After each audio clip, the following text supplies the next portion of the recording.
से और अच्छी किताबों से होता है, बाकी दुनिया में कोई सिलेक्शन नहीं दिलवा सकता, याद रखना। अब आ जाओ सेकंड लेवल में। ये लेवल से फर्स्ट की मैंने चर्चा कर ली। सेकंड लेवल में देखो, राजस्थान का भौगोलिक, ऐतिहासिक, सांस्कृतिक और राजस्थानी भाषा सेम पार्ट है जो लेवल फर्स्ट में।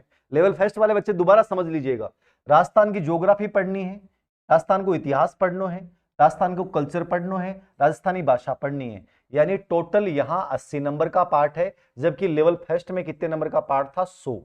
तो यहां कितना हो गया, 80 नंबर का। मतलब ये चारों पार्ट 20-20 नंबर के होंगे। राजस्थानी भाषा हो सकता है कम हो, यानी 10 नंबर का भी हो सकता है, जो संभावना बताई गई है। बाकी यदि पार्ट के अकॉर्डिंग देखें तो चारों पार्ट 20-20 नंबर के होंगे। वही ज्योग्राफी में हरिमोहन सक्सेना पढ़ लो, राजस्थान बोर्ड की किताब पढ़ लो। इतिहास में वही हुकुमचंद जैन पढ़ लो, या 6 से 12 तक किताबें पढ़ लो। कल्चर में वही अपनी अवनी की जो ओम प्रकाश चौधरी वाली वो किताब देख लो, वरना राजस्थान बोर्ड वाली किताबों से तैयार कर लो। और राजस्थानी भाषा पहला हो गया। फिर दूसरा, राजस्थान का सामान्य ज्ञान, शैक्षिक परिदृश्य से आरटी 2009 और सामयिक विषय। ये करंट है, लगभग 50 नंबर का पार्ट है। 50 नंबर का मतलब 4 पार्ट। ये राजस्थान का राज्य व्यवस्था हो गई, इकोनॉमिक्स आ गई इसमें।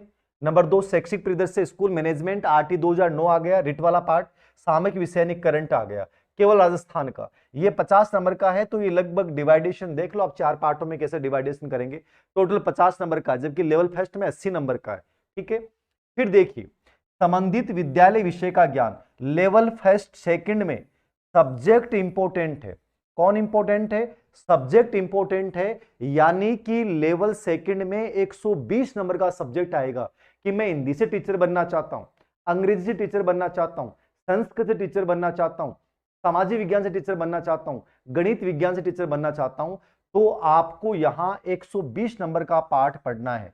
यानी बड़ा रोल रहेगा सब्जेक्ट का। और सब्जेक्ट कहां से आएगा, राजस्थान बोर्ड की एनसीईआरटी किताबों से। उन किताबों को घोट डालो, पी जाओ, घोट घोट के आनंद ले जाओ, खुद के नोट्स तैयार कर लो। याद रखना 120 नंबर का रहेगा सब्जेक्ट। आप जिस सब्जेक्ट से हैं उन्हीं सब्जेक्ट के बढ़िया एक्सपर्ट से बुला के एक बार सिलेबस आ जाने दो, दोबारा से एक एक बिंदु को क्लियर करवा दूंगा कि इन बिंदुओं के लिए ये किताबें और ऐसे पढ़ना चाहिए। कंप्लीट डिस्कशन कर लूंगा। शैक्षणिक रीति विज्ञान यानी टीचिंग मेथड। कौन सा मेथड, टीचिंग मेथड। ये 20 नंबर का पार्ट है। यानी कि टीचिंग मेथड उस विषय का, मैं एसएसटी से फॉर्म भर दिया और एसएसटी की टीचिंग मेथड आ गई, जहां अवनी की टीचिंग मेथड आ गई, बढ़िया से बढ़िया किताब, grade second, grade third, REET सब के लिए काम की। गणित की आफा निकाल दी, ऑब्जेक्टिव भी निकाल दी और थ्योरेटिकल भी निकाल दी। तो गणित की अवनी की ऑब्जेक्टिव भी आ गई मेथड की, और वो भी आ गई। ऐसे साइंस का अपना काम चल रहा है, ऐसे टीचिंग मेथड की बढ़िया सी किताब ले लो, 20 नंबर का पार्ट। शिक्षा मनोविज्ञान 20 नंबर का पार्ट। सूचना तकनीकी इंफॉर्मेशन टेक्नोलॉजी 10 नंबर का पार्ट। और यहां आरटी 2009 शैक्षिक परिदृश्य से बन जाएंगे, तो 20 से 10, 30 से 40, 50 नंबर का पार्ट ही हो जाएगा यहां पे साइकोलॉजी से रिलेटेड। यानी आरटी 2009 शैक्षिक परिदृश्य से शिक्षा मनोविज्ञान, जो मैं खुद पढ़ाऊंगा, और सूचना तकनीकी, इन पार्ट्स को मिला के लगभग 50 नंबर का पार्ट। लेवल सेकंड में सिलेक्शन लेना है तो सब्जेक्ट स्ट्रॉन्ग बनाना पड़ेगा। 120 और 20 नंबर का टीचिंग मेथड, 140 नंबर। मतलब 140 को गजब तरीके से तैयार कर लो। 80 और 50, ठीक है, 130 नंबर का जीके है, जिसमें से 30 नंबर का पार्ट तो मैं बता दूंगा आरटी 2009 शैक्षिक परिदृश्य से, जो साइकोलॉजी से रिलेटेड है, कोई टेंशन नहीं है।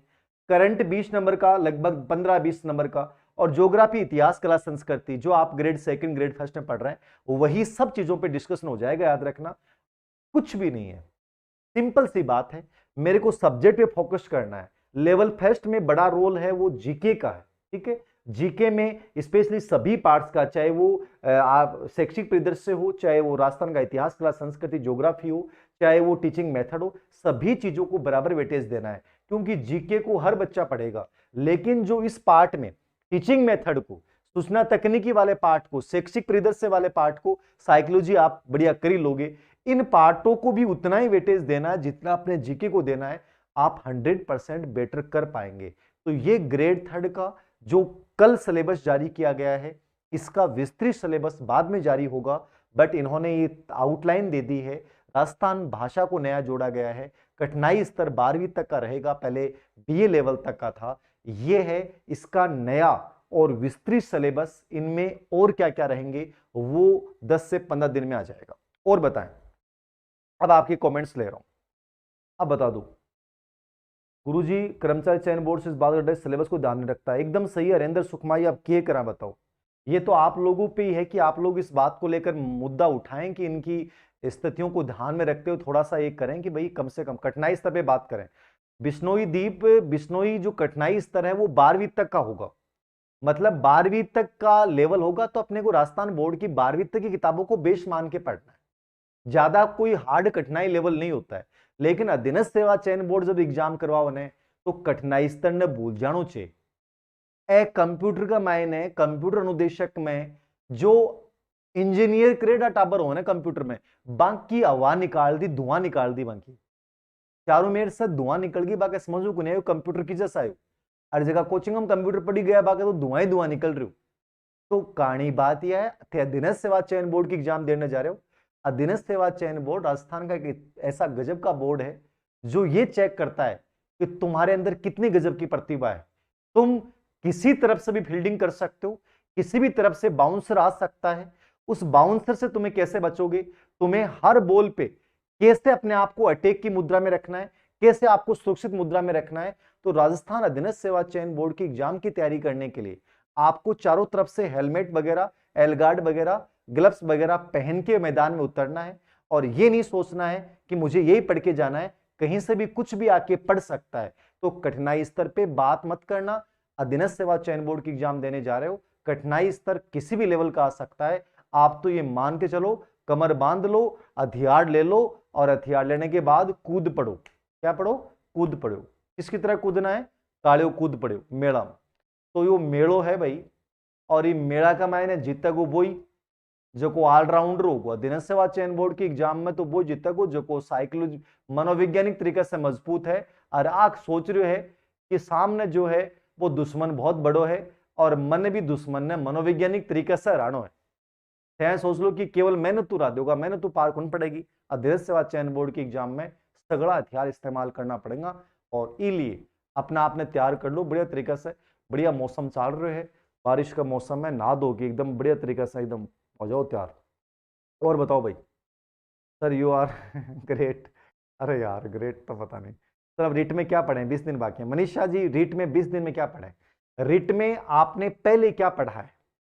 अब आपको यह देखना चाहिए कि एक बार जो चीजें आपने पहले पढ़ी हैं उनको एक बार रिपीट कर लें, उनका एक बार रिवीजन कर लें, ठीक है। और पूर्व एग्जाम के क्वेश्चन पेपर देख सकते हैं तो देख लें। मार्केट से मॉडल पेपर नहीं लेके आए। मॉडल पेपर क्यों नहीं लेके आए? आप कह दो कि सर मॉडल पेपर क्यों नहीं लेके आए? मॉडल पेपर एक भ्रम है। क्यों भ्रम है? क्योंकि मॉडल पेपर केवल वो जरूरी थोड़ी एग्जाम में आएंगे, आप उनमें समय खराब करें, उससे बेटर ये है कि आप किसी पूर्व एग्जाम के क्वेश्चन पेपर को सोल्व करें। अब हम जो अभी एग्जाम करवा रहे हैं, रीट के 5 पेपर ले रहे हैं, उनमें हमने पूर्व एग्जाम के क्वेश्चन पेपर को शामिल किया है। कोशिश ये की है कि ताकि कम से कम वहां से प्रश्न रिपीट होने के चांसेस हो। तो कोशिश ये करें कि कोई भी मॉडल पेपर ना लेके इस समय पूर्व एग्जाम के क्वेश्चन पेपर और जो थ्योरी आपने पढ़ी है उन चीजों को बार बार रिपीट करें। मैं ईमानदारी से कह रहा हूं, आप 20 दिन में भी रीड कर सकते हो, लेकिन कॉन्फिडेंस होना चाहिए, आत्मविश्वास। Subscribe now and press the bell icon. Never miss an update.